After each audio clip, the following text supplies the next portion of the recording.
This will be somewhat of a retrospective and projection for next year.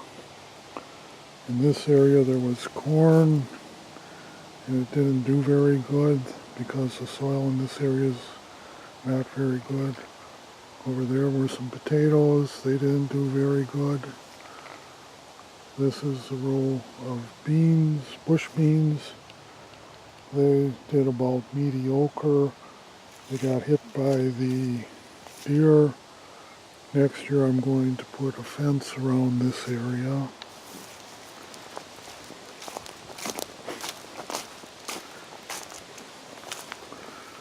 This is where the pole beans are. They're the only thing that wasn't killed in the frost.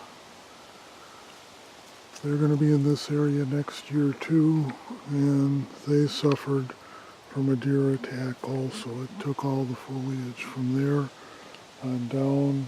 Thankfully they didn't get the stems.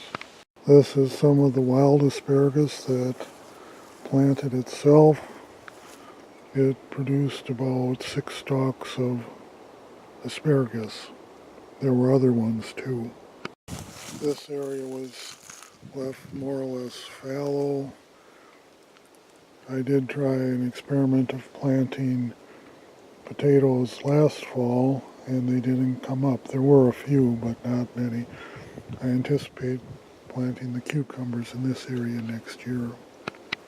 That was the tomato area. It didn't do very good because I had a very low ratio of ones that survived transplant from in the house. This was the potato area. I'm going to plant it in corn next year. I didn't do a very good job of weeding, so there wasn't a very good yield. This was the squash and pumpkin area. It got hit by the frost last week. I'm going to plant potatoes in it next year. This area had another experiment with the potatoes being planted last fall. It didn't turn out real good, but there were some potatoes in this area. There's the corn area.